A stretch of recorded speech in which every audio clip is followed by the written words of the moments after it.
नमस्कार, मैं हूं अमिताभ ओझा और आप देख रहे हैं न्यूज 24 बिहार झारखंड का डिजिटल प्लेटफॉर्म। आज हम चर्चा करने जा रहे हैं बिहार में शिक्षा को लेकर। बिहार का शिक्षा विभाग लगातार इन दिनों सुर्खियों में है। कई खबरें आती हैं जिसमें कई तरह की बातें आती हैं, कई आदेश जारी होते हैं और लगातार यह विभाग और खासकर बिहार के सरकारी स्कूलों की स्थिति को लेकर खबरें बनती हैं, सुर्खियों में रहती हैं।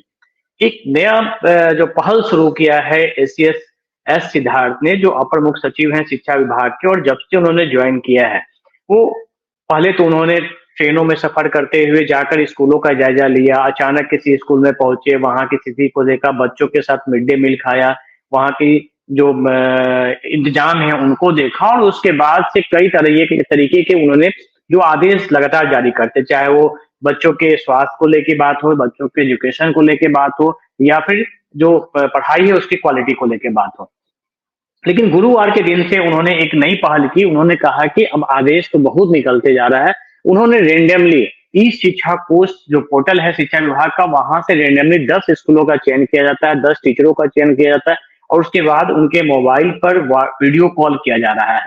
और इस वीडियो कॉल के जरिए वो जानने की कोशिश करते हैं कि स्कूल की बिल्डिंग कैसे है, बच्चे कितने हैं, वो स्कूल ड्रेस में है कि नहीं, कितने टीचर हैं, वो क्या पढ़ा रहे हैं, यानी कि सब कुछ एक वीडियो कॉल से सामने आ रहा है। एस सिद्धार्थ की इस पहल को लेकर कल देशव्यापी चर्चा हुई थी और खबरें पूरे देश में अलग अलग चैनलों पे चली, चर्चा का केंद्र में रहा। लेकिन एक बड़ा सवाल यह है कि क्या इस वीडियो कॉल के माध्यम से जो सच्चाइयां सामने आ रही है इससे सरकार अवगत होगी? क्या उसके बाद इसमें सुधार होगा, या फिर इस वीडियो कॉल को लेकर शिक्षकों में सिर्फ खौफ ही रहेगा, कुछ दिन ये चलेंगे फिर बंद हो जाएंगे? फिलहाल इसी मुद्दे पर चर्चा करने के लिए हमारे साथ आज खास मेहमान भी हमारे साथ मौजूद रहे हैं। इस विशेष चर्चा में हमारे साथ मौजूद हैं सुहेली मेहता, बीजेपी की प्रवक्ता हैं, वो भी हमारे साथ रहेंगी। इसके अलावा आरएलएसपी के प्रवक्ता हैं राम पुकार सिन्हा जी, वो भी हमारे साथ रहेंगे। और साथ में प्रीति नंदिनी जो है जन सुराज की प्रवक्ता है, वो भी रहेंगी। प्रमोद सिन्हा आरजेडी की तरफ से हमारे साथ रहेंगे और वरिष्ठ पत्रकार मोहन जी हैं, मोहन कुमार हैं, वो भी हमारे साथ रहेंगे इस चर्चा में। तो सबसे पहला सवाल सुहेली जी आपसे है कि ये पहल तो बहुत अच्छी है, दिखने में बहुत अच्छी लग रही है, जो वीडियो से सामने आ रहे हैं तो दिख रहा है कि किस तरीके से स्कूलों में जो इंतजाम है वो पूरी तरीके से उसकी पोल खुल जा रही है, जो स्थिति है एक्चुअल जो स्थिति है वो सामने आ रही है। लेकिन क्या ये कंटिन्यू कर पाएगा? देखिए, निश्चित रूप से सिर्फ सरकार की इच्छा शक्ति से सब कुछ नहीं होता है। स्वाभाविक सी बात है कि हर पायदान पर लोग सहयोग करते हैं, तभी सरकार की कोई योजना या सरकार की कोई पहल, कोई कोशिश शुरू होती है, वो सफल होती है। क्योंकि शिक्षा का बजट बहुत ज्यादा है, बल्कि सबसे ज्यादा है बिहार में, और बिहार सरकार लगातार शिक्षा बजट में बढ़ोतरी भी कर रही है। और बल्कि खासकर लड़कियों के लिए जो शिक्षा की योजनाएं शुरू की हैं, तो स्वाभाविक सी बात है कि सरकार के तरफ से जो भी होंगे, या ऑफिसर होंगे या सरकार के लोग होंगे, वो निश्चित रूप से उसका जायजा लेंगे, उसका फीडबैक लेंगे कि जो हमने योजना बनाई है या जो हम सुविधा दे रहे हैं, जो बजट है, उस पर खरा उतर रहा है या नहीं हमारा सिस्टम। अब वो सिस्टम में कहीं अगर गड़बड़ी होती है, 100% तो कहीं भी ना गड़बड़ी है ना 100% अच्छा ही है, तो कहीं अगर गड़बड़ी होती है, पता चलता है, तो निश्चित रूप से उसको सुधार के लिए अगली पहल की जरूरत है। तो इसके लिए फीडबैक की जरूरत है। अगर हम कोई भी चीज में पैसे खर्च करते हैं और अगर हमें रिजल्ट नहीं मिलता है, तो उसके कारणों को हम जानना चाहेंगे और जो भी कारण है उसको दूर करना चाहेंगे, और यही सरकार का उद्देश्य भी होता है। बिल्कुल। राम पुकार सिन्हा जी, कल एसीएस ने आपके जिले में जो पूर्वी चंपारण के भी एक स्कूल में उन्होंने फोन लगाया था और वहां भी बात की थी। उन्होंने देखा कि मास्टर साहब बाहर धूप सेक रहे हैं और अंदर में बच्चे हैं, बच्चे भी पूरी ड्रेसअप में नहीं है, तो कहीं ना कहीं हकीकत भी सामने आ रही है। अमिताभ भाई, सबसे पहले मैं न्यूज 24 बिहार झारखंड चैनल के माध्यम से मैं बताना चाहता हूं कि देखिए, शिक्षा में सुधार के लिए, शिक्षा में क्वालिटी एजुकेशन के लिए सिर्फ शिक्षा विभाग के सीएस डॉक्टर एस सिद्धार्थ के इन कारनामों से सुधार नहीं हो पाएगी। इसके लिए ग्रास रूट पर जाना पड़ेगा। हमारी सरकार है और हमारी सरकार इन तमाम मौजूदा स्थितियों पर आकलन कर रही है। मैं बताना चाहता हूं कि बिहार में अगर क्राइम कंट्रोल करना है तो सिर्फ डीजीपी से क्राइम कंट्रोल होगा। उसके लिए एसपी को दिखाना पड़ेगा, इंस्पेक्टर को, डीएसपी को दिखाना पड़ेगा, इंस्पेक्टर को दिखाना पड़ेगा, थाना प्रभारी को दिखाना पड़ेगा, ग्रास रूट पर जाना पड़ेगा।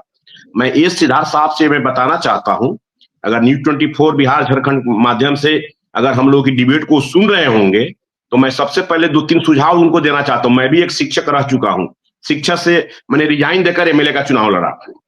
देखिए, बिहार में ग्रास रूट पर शिक्षा को देखने के लिए पहले ग्रास रूट पर जाना पड़ेगा। आज भी बहुत ऐसे विद्यालय हैं, हाई स्कूल है, जहां आज भी जाने के लिए रास्ता नहीं है। हमारी सरकार उस पर पहल कर रही है, लेकिन आज भी उसमें रास्ता नहीं खुल पाया। एग्जाम्पल मैं देना चाहता हूं, अमिताभ भाई, एक ऐसा विद्यालय हाई स्कूल है पूर्वी चंपारण जिले के घोड़ासहन प्रखंड अंतर्गत श्रीपुर भगवानपुर हाई स्कूल है, और आज भी उसमें पगडंडी रास्ता है।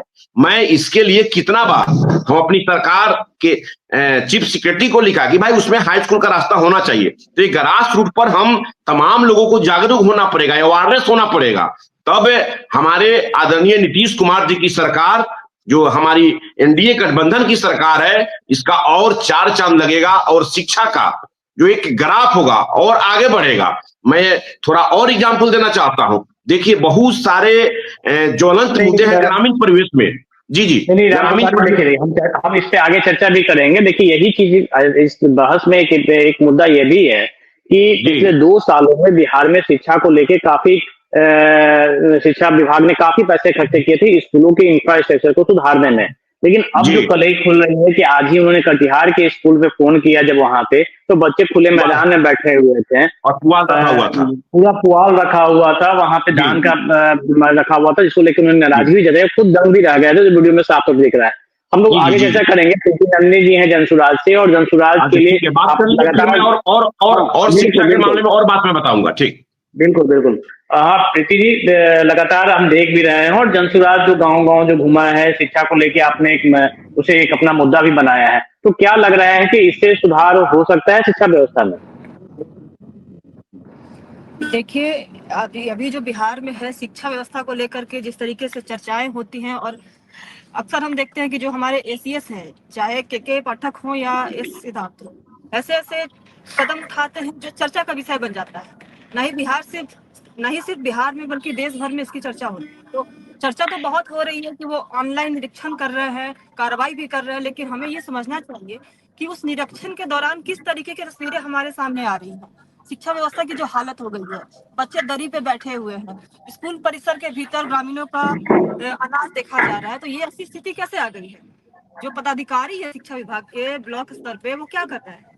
जवाबदेही किसकी बनती है? तो कहीं ना कहीं एसीएस हमारे जो एस सिद्धार्थ जी हैं, ये तस्वीरों के माध्यम से बिहार की जो शिक्षा व्यवस्था के असली हालत है उसको दिखाने का काम कर रहे हैं, और बिहार में ही नहीं देश भर में इसकी चर्चा भी होगी कि किस तरीके से स्कूलों की हालत हो गई है।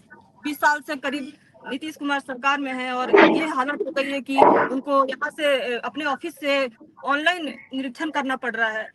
जो पदाधिकारी हैं यहाँ, बीओ हो या निचले स्तर के पदाधिकारी है, किस तरीके से भ्रष्टाचार में पूरी तरह से लिप्त है, और स्कूलों की हालत सिर्फ भ्रष्टाचार की वजह से ये हो गई है। अभी राम पुकार जी बड़ी अच्छी बात कर रहे थे, मुझे बहुत अच्छा लगा कि आज वो पार्टी और सरकार की बात ना करके बिहार के स्कूल की व्यवस्था पे और शिक्षा की व्यवस्था पे बात कर रहे थे।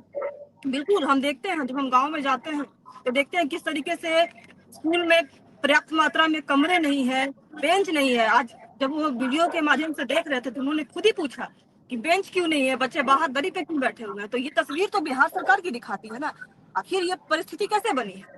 ये सवाल हमें पूछना होगा, और मुझे लगता है कि ये बहुत बेहतरीन मौका है हमारे लिए कि हम इस मुद्दे पर और चर्चा करें, और कुछ सही मायने में कोई समाधान बिहार की शिक्षा व्यवस्था के लिए हो सकेगा। जी बिल्कुल, हमारे साथ मोहन जी हैं। मोहन जी वरिष्ठ पत्रकार हैं और खासकर ग्रामीण परिवेश की खबरों से काफी जुड़े रहते हैं। मोहन जी, ये जो पहल आप देख रहे हैं कि लगातार जो एसीएस जो हैं, एस सिद्धार्थ, वो स्कूलों में बात कर रहे हैं, रेंडमली वीडियो कॉल कर रहे हैं और वहां के हालात को दिखा रहे हैं, और काबिलियत ये है कि वो वीडियो हम तक भी पहुंच रही है, उसमें कोई काट छाट नहीं हो रही है, वो वीडियो पहुंच रही है। तो इस पहल को आप किस रूप में देखते हैं, और एक्चुअल में जो ग्रामीण परिवेश में, ग्रामीण इलाकों में जो स्कूलें हैं, सरकारी विद्यालय हैं, वहां पे क्या स्थिति है?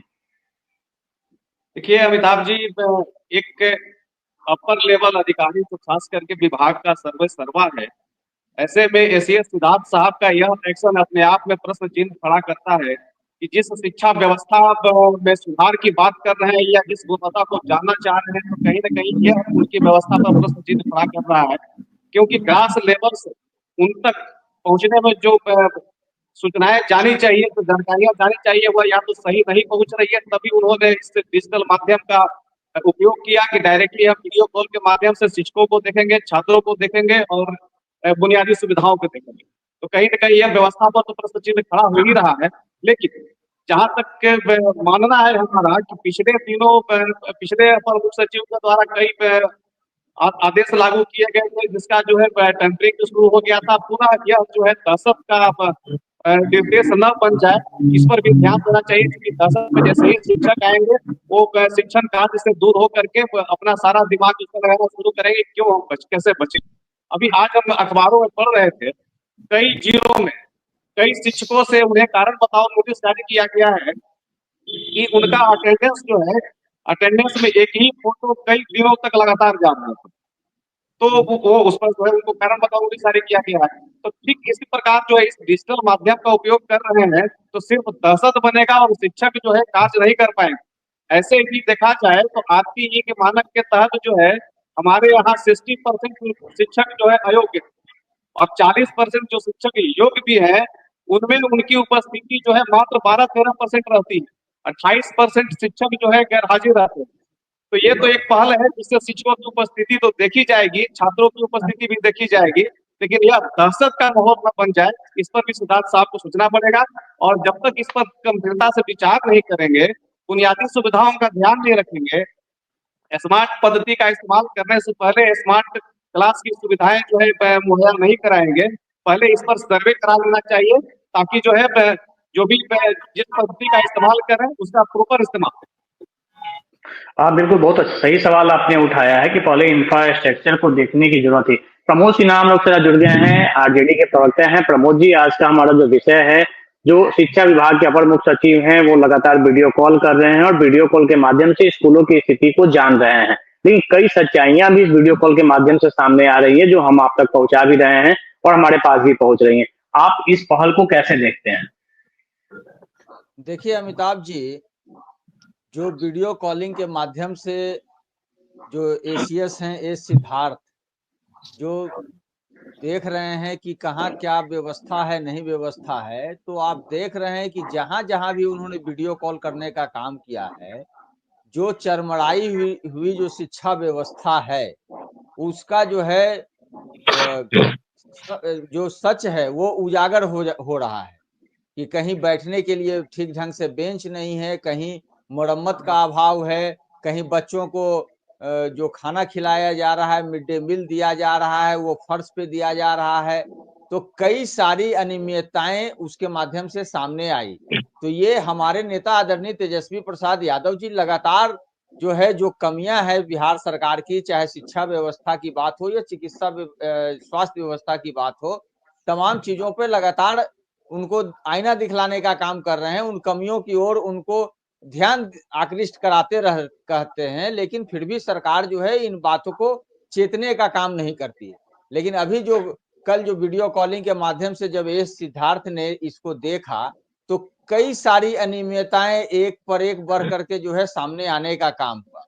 तो सवाल तो यही उठता है ना कि एक लंबे अरसे से जो है बिहार में सरकार है, एनडीए की सरकार है, डबल इंजन की सरकार है, और उसके बावजूद जो है लगातार देखिए नीति आयोग की रिपोर्ट जो सतत विकास लक्ष्य था, उसमें भी शिक्षा व्यवस्था पर गंभीर सवाल उठाने का काम किया था। और देश स्तर का जो मानक था, उसमें बिहार जो है शिक्षा व्यवस्था में भी फिसड्डी था।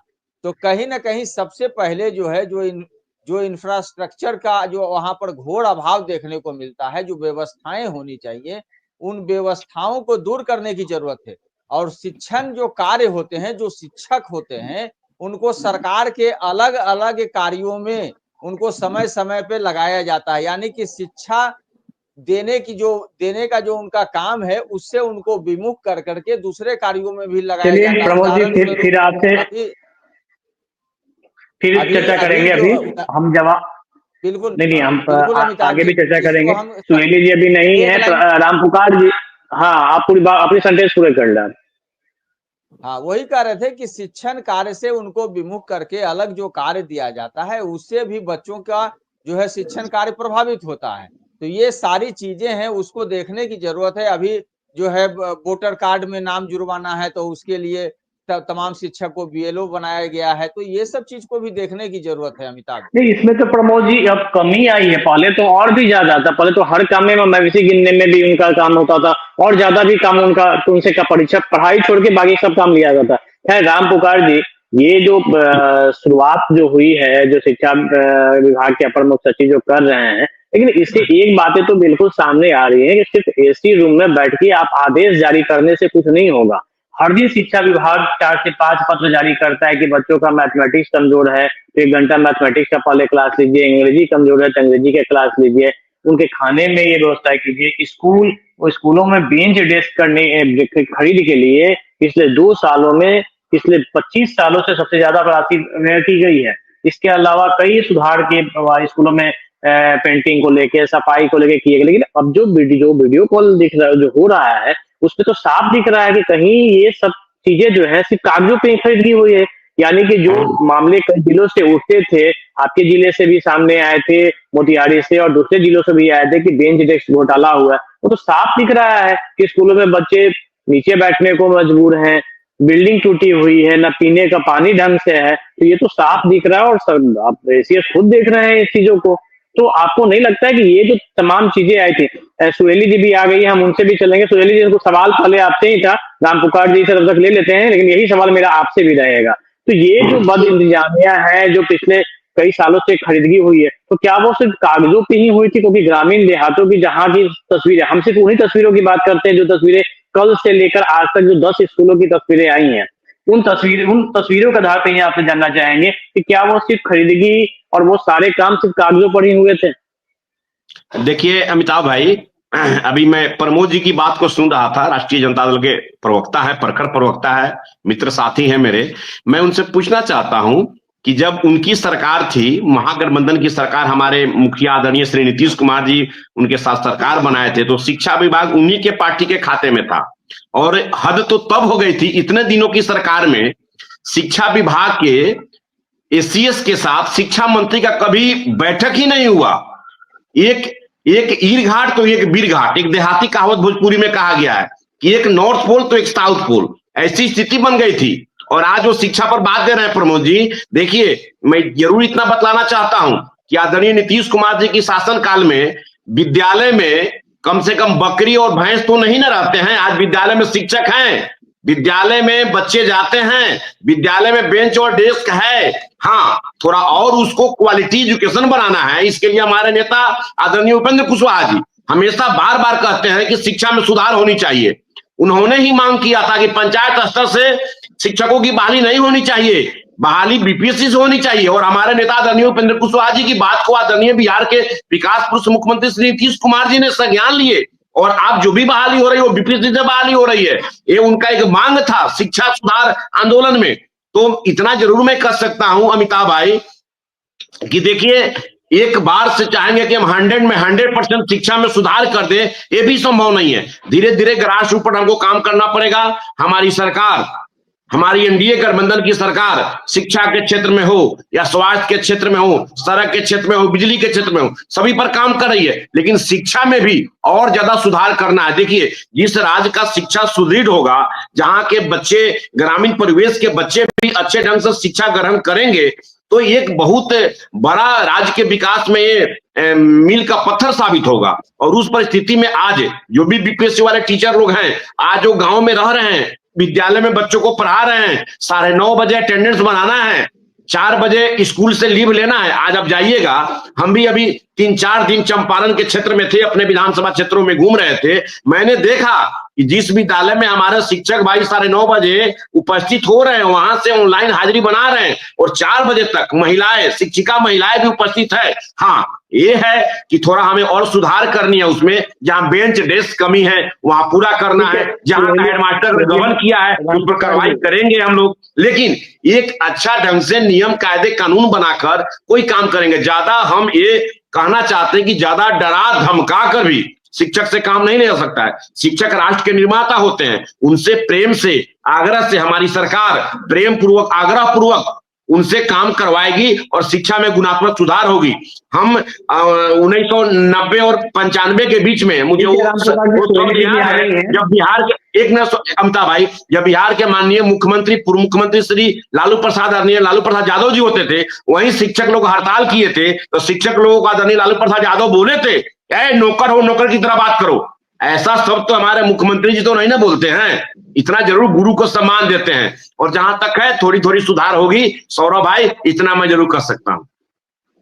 चलिए ठीक है, प्रमोद जी आपके पास आएंगे, लेकिन सुनील, प्रमोद जी आपके पास नहीं, प्रमोद जी आपके पास आएंगे, सुनील मेहता जी का भी सुन लेते हैं।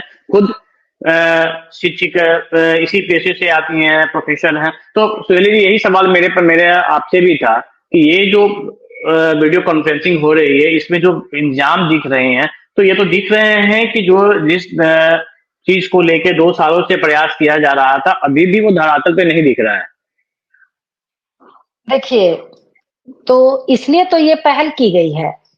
मान लिया कि सरकार अगर योजना बनाती है, उस पर बजट अपना पूरा देती है, पैसे खर्च करती है, तो एक समीक्षा तो होनी चाहिए। तो ठीक है, अभी तक आप जितने भी प्रयास देखे सरकार के, फोटो खींच के अटेंडेंस लेना, चाहे जितने भी तरह के हैं, सब कुछ करके देखा, लेकिन ये तो इच्छा शक्ति ये अच्छी मानी जाएगी ना कि अगर एसीएस खुद अगर चाह रहे हैं कि हम डायरेक्ट स्कूल के शिक्षकों से वीडियो कॉन्फ्रेंसिंग के माध्यम से हम वस्तु स्थिति जो असली है वो जानना चाहे, तो अच्छी बात है। किसी भी सरकार में 100% कोई भी चीज, क्योंकि सब जगह आदमी ही करता है और आदमी के स्वभाव से हम लोग सब लोग परिचित हैं। आपको भी जहां मौका मिलेगा कि थोड़ा सा इधर उधर करके हमारा थोड़ा कम मेहनत में ही ज्यादा काम हो जाए तो आप भी करेंगे, हमें ऐसा मौका मिलेगा तो हम भी करना चाहेंगे। उसी तरह दुनिया के हर लोग करते हैं, लेकिन हमारे से ऊपर जो भी लोग हैं जो इस चीज के लिए जिम्मेदार है, तो वो चाहेंगे कि हम समीक्षा करके और वहां जो भी चीज, जिस भी चीज की कमियां हैं, चाहे वो शिक्षकों की तरफ से कोई कमी हो, चाहे गार्जियन की तरफ से कोई कमी हो, चाहे वहां पर जो शिक्षक के लिए इंस्पेक्शन करने जाते हैं ऑफिसर, जो बीईओ कहलाते हैं, जो डीईओ कहलाते हैं, ऐसा तो नहीं है। कई पायदान पर ये शिक्षा व्यवस्था जो है, कई पायदान पर ये प्रक्रिया जो है इसकी चलती रहती है, और उसमें एसीएस, ये तो हम बहुत अच्छी पहल कहेंगे कि वो खुद इसकी समीक्षा ले रहे हैं और उसके बाद जो भी उनको जैसा भी जहां भी कमी लगेगा और निश्चित रूप से उसको पूरा करने की पूरी कोशिश करेंगे। जहां तक पढ़ाई की बात है, बच्चों के पढ़ाई की बात है, तो सिर्फ बेंच डेस्क से ही पढ़ाई नहीं होती है, सदियों से चला आ रहा है। बिहार के बच्चे बहुत टैलेंटेड होते हैं, थोड़ी बहुत कमियां, लेकिन हाँ, जहां आधारभूत कमी है, जहां बाथरूम नहीं है, जहां बेंच डेस्क नहीं है पढ़ने के लिए, क्लासरूम्स नहीं है, तो स्वाभाविक है निश्चित रूप से ये समीक्षा बैठक हो रही है और इसी के माध्यम से इसी का परिणाम ये होगा कि एसीएस महोदय को हम लोग बहुत करीब से जानते हैं, जो अभी हैं सिद्धार्थ जी, काफी प्रॉम्प्ट लोग हैं ये लोग। निश्चित रूप से पूरा विश्वास है हमें कि ये बिना किसी को प्रताड़ित किए, जो एक मानसिक प्रताड़ना जैसी कभी कभी स्थिति आ जाती है शिक्षकों के लिए, जो सिर्फ शिक्षकों के लिए नहीं आनी चाहिए। एक रिक्वेस्ट हमारा जरूर रहेगा सिद्धार्थ जी से कि अगर कहीं कमी लगे, अगर दोष कहीं दिखे, तो सिर्फ शिक्षकों पर ये दोष ना हो, बल्कि और लोग जो हैं इसके जिम्मेदार, उनको भी, उन पर भी ये ध्यान दिया जाए और निश्चित रूप से उन पर भी ये कार्रवाई हो जिस तरह से शिक्षकों पर कार्रवाई करते हैं। ये हमारा एक विशेष मांग रहेगा, क्योंकि शिक्षक के माध्यम से ही शिक्षा हो सकती है। देखिए, शिक्षक और चिकित्सक, इन दोनों को डंडे से नहीं चलाया जा सकता है। इन लोगों को अपनी जिम्मेदारी महसूस करने देनी चाहिए। और उसके बाद, और ये हम मानते हैं कि 90% शिक्षक जो हैं वो अपनी जिम्मेदारी को समझते हैं। जो 10% शिक्षक हैं जिनके कारण ये पूरी कम्युनिटी जो है वो बदनाम हो रही है, क्योंकि 100 में अगर एक भी गलती करता है तो वो लांछना बाकी जो 90 है, 100 में 10 भी गलती करता है तो बाकी लांछना जो है बाकी 90 पर लगती है। इसलिए इस चीज का ध्यान बिल्कुल। सिद्धार्थ जी जरूर रखें और अपने ऑफिसर को पहले टाइट करें, जो बीईओ है, जो डीईओ है, या जिनको भी इंस्पेक्शन के लिए भेजते हैं उनमें कितनी ईमानदारी है, इस चीज को भी ध्यान में देना चाहिए। क्योंकि वो लोग भी जो रिपोर्ट देते हैं वो मुंह देखी देते हैं, क्योंकि हम लोग प्रैक्टिकली जानते हैं इस चीज को कि वो क्या रिपोर्ट देते हैं, यहाँ क्या पहुंचता है और शिक्षक कहाँ पर है। और साथ साथ जो इन सब टाइप की जिम्मेदारी जो दी जाती है कि आप स्कूल घरों से बच्चों को बुलाएं, घरों से बच्चे शिक्षक सिर्फ नहीं बुला सकते हैं, उसके लिए एक पूरा समाज, उसके लिए एक जनप्रतिनिधि, उसके लिए और भी ऑफिसर जो घर तक किसी तरह प्रचार प्रसार का माध्यम बन सकते हैं, उन लोगों को भी इन सब चीजों की जिम्मेदारी दी जा सकती है। शिक्षक हर चीज की जिम्मेदारी नहीं उठा सकते हैं। शिक्षकों से जिस काम को लेने की जरूरत है, ठीक है, जनगणना में मदद की जरूरत हुई, शिक्षक मदद निश्चित रूप से करना चाहिए उनको। पोलिंग में जरूरत होता है, निश्चित रूप से उनकी जरूरत है वहां। लेकिन और भी कई तरह की चीजें हैं जो शिक्षकों के लिए कहीं औचित्य नहीं है उनसे काम करवाने की, तो उन सब चीज से थोड़ा सा उनको दूर रखना चाहिए, ताकि उनको अध्ययन का मौका मिले। और जहां तक लोगों की बात है, लोग अफवाह फैलाते रहते हैं कि शिक्षक लायक नहीं है। मुझे नहीं लगता कि तीसरा, चौथा, पांचवा और छठा के बच्चे को पढ़ाने के लिए बहुत विद्वान शिक्षक की जरूरत होती है। उनको बस अनुशासन सिखाना है। और पढ़ाई जो है कोर्स में, वो तो कोई भी शिक्षक जो अभी जिनको डिग्री होती है या जो एग्जाम देके आए हुए हैं वो निश्चित रूप से पढ़ा लेते हैं। बस सभी को अपनी जिम्मेदारी का एहसास होने की जरूरत है और उसको इम्प्लीमेंट करने की जरूरत है। जी बिल्कुल। प्रमोद जी आपके पास आएंगे। मोहन जी, क्या अभी जो आपने सुना, सुहेली मेहता जी को सुना, रामपुकार सिन्हा जी को सुना, तो क्या कहेंगे इसको? जो बातें इन्होंने कही, हकीकत वहीं तक है कि या फिर दूर है? बिल्कुल अमिताभ जी, हम भी सुहेली मेहता दीदी से सहमत हैं।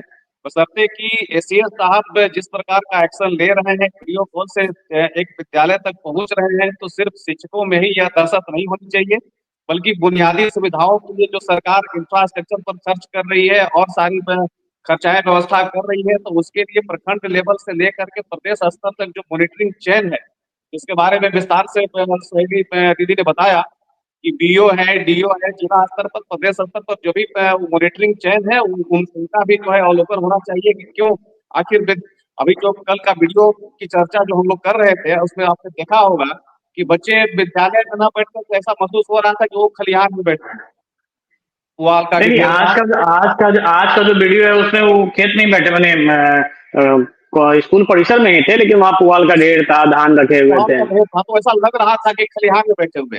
तो बिल्कुल जो बुनियादी सुविधाएं जो सरकार मुहैया करा रही है, उसका मॉनिटरिंग चेन है, उस पर भी सिद्धार्थ साहब का ध्यान जाना चाहिए। सिर्फ उसके शिक्षा व्यवस्था में सुधार के लिए शिक्षकों पर दबाव बनाना कहीं न कहीं यह जो है अतिरिक्त लोड होगा शिक्षकों के लिए। और कारण भी है कि चूंकि शिक्षक अपनी ड्यूटी डिस्चार्ज के लिए तो आजकल समय से पहुंच जा रहे हैं। निश्चित तौर पर जैसा कि प्रमोद जी ने बताया कि 9:30 बजे पहुंच जा रहे हैं, शाम को छोड़ते समय की उनकी हाजिरी लगती है, यह तय है। अब उसके लिए जो टेम्पर करना पड़ रहा है वो अपने तरीके से कर रहे होंगे, वो अलग चीज है, लेकिन मॉनिटरिंग चेन इसके लिए जिम्मेदार। डायरेक्टली अगर अपर मुख्य सचिव की बात करें तो उनका ये क्षेत्र नहीं है।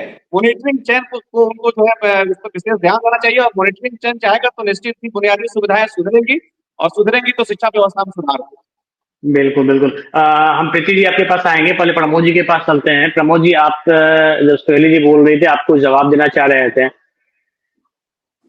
बिल्कुल अमिताभ जी, हम रामपुकार सिन्हा जी को भी सुन रहे थे, सुहेली मेहता जी को भी सुने। रामपुकार सिन्हा जी के कई सवालों का जवाब अपने संबोधन में, उद्बोधन में सुहेली मेहता जी ने ही देने का काम किया है कि कैसे एक शिक्षक को ही सिर्फ टारगेट न किया जाए। आप देखिए कि जो जिम्मेवार लोग हैं उनको उनको अगर वो जिम्मेवारी का निर्वहन ठीक ढंग से नहीं कर रहे हैं तो उनको जिम्मेवार ठहराया जाए, ना कि एक शिक्षक को ही सिर्फ जो है जिम्मेवार ठहरा दिया जाए। तो अभी रामपुकार सिन्हा जी जो बोल रहे थे, पीछे की बातों पे चले गए कि जो पूर्व के जो एसीएस थे, तो यही तो सवाल उठता है ना कि लोक कल्याणकारी जब राज्य है तो हमारी प्राथमिकता जनता के प्रति जवाबदेही होती है, और जो जनता जो ताकत देती है वो जनप्रतिनिधियों के पास रहता है। तो जब लोकतंत्र में तंत्र अगर हावी हो जाएगा और लोक अगर नीचे हो जाएगा तो कैसे काम चलेगा, इसको समझने की जरूरत है। तो लोकतंत्र में जो जनता की ताकत है, जनप्रतिनिधि के माध्यम से ही नीचे तक जो अधिकार है उसका हस्तांतरण नीचे तक जो जाना चाहिए। और समझने वाली बात है कि जो कमियां अभी एसीएस सिद्धार्थ जी के द्वारा जो वीडियो कॉन्फ्रेंसिंग के माध्यम से जो आ रहा है, तो इसको तो लगातार जो है हम लोग उठाने का काम कर रहे हैं। रामपुकार सिन्हा जी ने कहा कि इनके जो जब राज्य मंत्री थे, केंद्रीय राज्य मंत्री थे, उनको शिक्षा का ही दायित्व दिया गया था, तो उनके द्वारा सुधार किया जाना चाहिए था, लेकिन वो यात्रा पर थे, वो उसके लिए आंदोलन कर रहे थे। तो सबसे बड़ी बात है कि जब आपको जवाबदेही दी जाती है तो जवाबदेही का निर्वहन उसी समय आपको करना होता है। और बीपीएससी की बात ये कर रहे थे तो 1991 में हमारे नेता आदरणीय लालू प्रसाद यादव जी जब बिहार के मुख्यमंत्री थे तो 1991 में शिक्षक नियुक्ति नियमावली का गठन किया था और बीपीएससी के माध्यम से शिक्षकों की नियुक्ति की गई थी। रामपुकार सिन्हा जी को ये बातें जानकारी में हम देने के लिए ये बातें बता रहे हैं। और रहा सवाल कि देखिए ये सही बात है कि जो पहले बुनियादी जो सुविधा है, पहले विद्यालय का प्रांगण, उसमें जो है से पानी के पीने की व्यवस्था, शौचालय की व्यवस्था, फिर इंफ्रास्ट्रक्चर की व्यवस्था, क्लासेज में क्या क्या कमियां हैं, जिस प्रकार से देख रहे थे कि छत वगैरह टूटा हुआ था, दीवारों में सीलन थी, तो इन सब चीजों पर भी ध्यान देने की जरूरत है। और ठीक कहा सुहेली मेहता जी ने कि उसके लिए जो प्रॉपर चयन है, डीईओ है, बीईओ है, सबकी जवाबदेही तय है, लेकिन कहीं ना कहीं वो अपने जवाबदेही का निर्वहन, अगर प्रखंड लेवल की बात है, अपने विद्यालय का औचक निरीक्षण, तो आखिर बीईओ वहां पर क्या कर रहे हैं? अगर आज सिद्धार्थ जी आपके भी जब सहयोग की वीडियो जरूरत है, नहीं सुहेली मेहता जी, हम विपक्षी आप के ही भी का सहयोग की जरूरत है ना। वो हम समझ रहे हैं कि आप क्या बोल रहे हैं, लेकिन आपके भी सकारात्मक दृष्टिकोण की जरूरत है। आपने कहा बिल्कुल कि तेजस्वी आप जी सुनिए ना, ध्यान आकृष्ट, तेजस्वी जी को कब पढ़ाई से मतलब हो गया भाई? तो कभी आप कह रहे हैं कि लालू जी जो सिर्फ कराए थे, तो नहीं अरे अब भाई ठीक है, सुन तो आप जो लीजिए बोल सुहेली रहे मेहता हैं जी, नहीं तो आप अभी पहले तो कम से आप कम जवाब देखिए, दे शिक्षा की दीजिएगा। बात है, जब आपके आप बच्चे बोल भी रही पढ़ते थी, हैं, मेरे नहीं बच्चे भी पढ़ते हैं। आप जब बोल रही थी तो कितनी गंभीरता आप से धैर्य से हम सुन रहे थे, तो आप एक मिनट विपक्षी शांत हो जाइए ना। नहीं विपक्षी आप के भी एक बच्चे पढ़ते हैं, सरकार के भी बच्चे पढ़ते हैं, सरकारी पक्ष के लोगों के भी। इसमें राजनीति न किया जाए, सकारात्मक माहौल तो बनाना ही पड़ेगा सभी को। हम जो बोल रहे बनाना हैं, पड़ेगा। आप ये कहिएगा कि जो हो रहा है सब खराब हो रहा है। अरे सिद्धार्थ जी जो कर रहे हैं वाकई ये अच्छी बात है। मैंने ये कब कहा कि सिद्धार्थ जी ने जो कर रहे नहीं हैं तो वो आपने खराब है? कहा मैंने तो ना, ये नहीं कहा। आपने कहा हम ना कि कहे यही एक नहीं, फैसला हमने किया कहा है कि क्यों करता है? जो व्यवस्था बनी हुई है प्रखंड लेवल पर बीईओ है ना, उनको भी तो अरे जा करके निरीक्षण करना चाहिए। ये और जो आप सुनिए व्यवस्था ना, है ये तो आपके समय आपने में ही थी ही ये नहीं ना। ये इंट्रोड्यूस ये ही सवाल हमारी उठाने, सरकार ने कराया। आपने हमने ही ये सवाल सवाल नहीं उठाने का उठाया, काम किया ना हमने कि इस जो चैनल के सिस्टम माध्यम बना से हुआ है। जनता को अच्छा जवाब नहीं दिया। जी, अपने शिक्षकों को सुहेली संदेश मेहता दिया। जी और प्रमोद जी, प्रीति जी बहुत देर से हम लोग साथ जुड़ी हुई हैं। प्रीति जी, आपको क्या लगता है, पिछले 2 एसीएस के कार्यकाल को हमने देखा है, के पाठक हो गए थे और अब एस सिद्धार्थ हैं, केवल ये खबरों की सुर्खियां ही रहती हैं या फिर हकीकत में कुछ काम, इससे कुछ पॉजिटिव इसका मैसेज जाना है? जन स्वराज जो अभियान शुरू हुआ था, तो हमारा सबसे पहला जो मुद्दा है, विषय है, वो शिक्षा है कि बिहार की शिक्षा व्यवस्था कैसी है।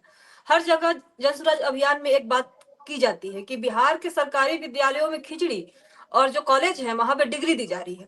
तो सिर्फ यही काम हो रहा है। इसकी सच्चाई हम एसीएस सिद्धार्थ जी के वीडियो में भी देख रहे हैं। हर जगह से निरीक्षण के दौरान जो विद्यालयों में अनियमितताएं हैं वही दिखाई दे रही है। कहीं भी अच्छा प्रॉपर स्कूल चलते हुए नहीं दिख रहा है। इसका मतलब कहीं ना कहीं सरकार बुरी तरह से फेल हो चुकी है और बिहार की शिक्षा व्यवस्था के जो सर्वे रिपोर्ट्स आते हैं हमारे सामने, वो सच साबित हो रहे हैं कि बिहार शिक्षा व्यवस्था में फिसड्डी है।